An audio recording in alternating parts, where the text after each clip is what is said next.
আজকে অনেকদিন পরে আবার আজকে মুরগি খাবো, তাই আজকে এখানে আমি ফার্মের মুরগি আনছি। সেটাকে আর কি হলুদ আর লবণ মাখিয়ে আর কি একটু লেবু রস দিয়ে ভেজে নিচ্ছি। হালকা ভাজবো, বেশি ভাজবো না।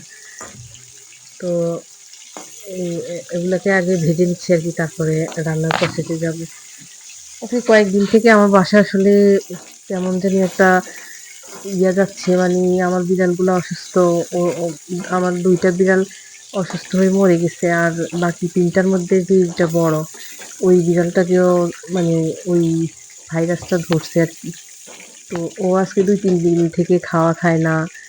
উম, অবশ্য আগে যে ২টা মারা গেছে ওগুলা বমি করছে, খাবার খাইতে পারে না আর কি, কিন্তু ওর পাতলা পায়খানা হইতেছে। তো যাই যাই বলেন না কেন, মানে যারা আর কি যে কোনো পোষা প্রাণী পাললে আর কি, যারা পালে তারা বুঝে আর কি, যে তাদের কোনো কিছু হইলে একটা সন্তানের যেমন কোনো কিছু হইলে মায়ের কষ্ট হয় সেরকম আর কি। তো আমার অবস্থাটাও এই কয়দিন এরকমই গেছে। মানে প্রথম বিড়ালটা যখন আমার অসুস্থ হয়েছে আমি বুঝতে পারিনি আর কি। আমি দেখছি ওর জ্বর ঠান্ডা লাগছে, মানে একদিনের ভিতরে একটু সময়ও দেয়নি। একদিন খাওয়া বন্ধ করছে, তারপর দিন বমি করছে, রাত্রে শেষ। মানে আমি কি বুঝে উঠতে পারি না। আর আমি কি বলবো, আর ওই বিড়ালটা আমার সাথে ১.৫ বছর ছিল, ছোট থেকে আমার সাথে ছিল, মানে মায়ের মতো আমাকে ভাবতো। এই যখনই আমি কাজকর্ম শেষ করে আসি, মানে বিছানায় শুইতাম, তখনই আমার বুকের উপরে আসি শুই থাকতো, বা আদরের জন্য আসতো, মাথা দিয়ে ঘেঁষা দিত। মানে এখন যেদিকে আর কি তাকাই ওর স্মৃতি আর কি সব জায়গায়। মানে গত ২-৩ দিন এরকমই গেছে। মানে আমাদের বাসায় আসলে ওরা ২জন মরে যাওয়ার পরে বাসায় আর কি কাজকর্ম মানে ঠিকঠাক মতো হচ্ছে না। রান্নাবান্নাও একটা এক মানে এক টাইমের টা আরেক টাইমে খাওয়া-দাওয়া হচ্ছে, রান্নাবান্না হচ্ছে। কোনো কিছুরে শৃঙ্খলা নাই। কারণ হচ্ছে ওই ২জন তো গেছে ২ দিনের ভিতরে। তারপরে আমার আরেকটাকে ধরছে। মানে এত বিড়ালগুলো আমার এত আদরের, মানে আমি এত যত্ন করি ওদেরকে। কি বলবো, ওদের মানে চলে যাওয়া আমি মেনে নিতে পারছি না আর কি। আমি কি, আমাদের বাসার সবাই, আমার বাচ্চারাও কান্না করছে ওরা মরছে পরে। আর আমি তো যেই দিকেই যাই, আমি যখন রান্না করতে যাইতাম, মানে ওরা আশেপাশে দিয়ে বসে থাকতো। মনে হইতো যে আমি ভরা ভরা ছিল। আর ওরা ২জন না থাকাতে আমার এখন ঘরটা মনে হয় যেন একদম খালি। ৩জন আছে। আর ওই মেয়েটাও অসুস্থ হয়েছিল, কিন্তু মেয়েটা ৩-৪ দিন খাওয়া খায় নাই, মানে বসে বসে থাকতো। তারপরে আস্তে আস্তে ও ঠিক হয়েছে আর কি। ঠিক হয়ে এখন খাওয়া দাওয়া খায়, খেলাধুলা করে। আর একটা ছোট আছে পান্ডা, ওটা তবুও আলহামদুলিল্লাহ এখন পর্যন্ত ভালো আছে। আমি তো দোয়া করতেছি যেন আল্লাহ ওকে যেন সুস্থ রাখে। আসলে অনলাইনে দেখতেছি ইদানিং এই ৪-৫ দিনের মধ্যে নাকি এই ভাইরাসটা ছড়াইছে, এবং এটা কি ভাইরাস এখনো মানে এটার হয় নাই আর কি।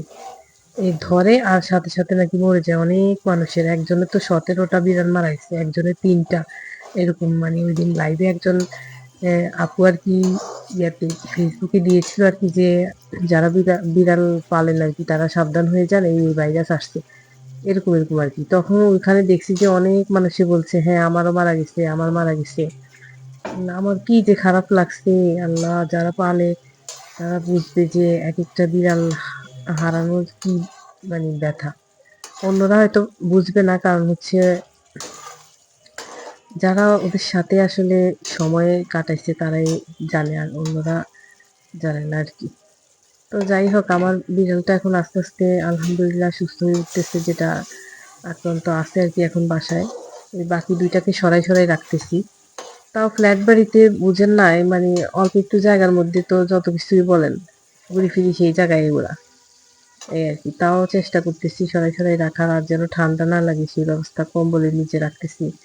তারপর আল্লাহ যদি ওদেরকে বিপদ মুক্ত করে। আর এমনি তো এই এই কয়েকদিন মানে এত ঠান্ডা পড়ছে কি বলবো আর, নিজেরাই অসুস্থ হয়ে পড়ছি এই ঠান্ডার মধ্যে। আমি তো মনে হয়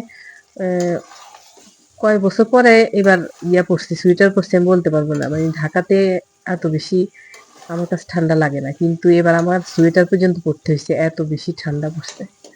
তো সেই জায়গায় পশু পাখি প্রাণীরা তো আসলে আরো বেশি আক্রান্ত। তো এখানে আর কি আমি আজকে কয়েকদিন পরে ঠিকঠাক মতো এই যে রান্নাঘরে আসলাম। আর এই মুরগিটা রান্না করতে করতে আমার মনে হয়েছে যে আমি যখন ভেজে আর কি মাংসটা রাখতাম, তখন আমার যে বড় বিড়ালটা মারা গেছে লুসিফার আর কি। তো ও এসে ও কখনো মানে নিত না সামনের থেকে, যতক্ষণ না আমি নিজে খাবার দিতাম ওকে, ততক্ষণ বসে থাকবে, তাকাই থাকবে আমার দিকে, কিন্তু কখনো হাত দিয়ে নিয়ে কোনো কিছু নিয়ে খায় নাই। তো আমি অবশ্য সবসময় ভাজার পরে ওর জন্য এক পিস রাখতাম আর কি, কারণ সেটা দিলে ও আস্তে আস্তে করে খেত। তো আজকে এটা যখন ভাজতে গেলাম আর কি, তখন আমার অনেক বেশি ওর কথা মনে পড়ছে আর কি। আসলে কি বলবো, ভাষায় প্রকাশ করা যাবে না যে কি কত বড় একটা কষ্ট এই কয়দিন গেছে আর কি। তাও এখন আস্তে আস্তে ভোলার চেষ্টা করতেছি, যত বেশি আর কি ওদের ছবিগুলা দেখি তত বেশি আর কি মনে পড়ে ওদেরকে। যাই হোক, এখানে আমি তো তরকারিটা আর কি কষিয়ে ঝোল দিয়ে দিচ্ছি, এখন বেশি করে টমেটো দিয়ে দিলাম আর কি। আজকে এই মানে মুরগিটা একটু ঝোলঝোলে রাখবো, কারণ হচ্ছে আমার কাছে এই মুরগির তরকারি দিয়ে সকালবেলা ঠান্ডা ভাত খেতে ভালো লাগে আর কি। তো তার জন্য আর কি আমি এখন সকালের জন্য একটু রাখবো, তাই ঝোল রাখবো আর কি বেশি করে, একটু বেশি বলতে এত হালকাও না, মানে মাখা মাখাও না, এরকম ঝোল রাখবো আর কি।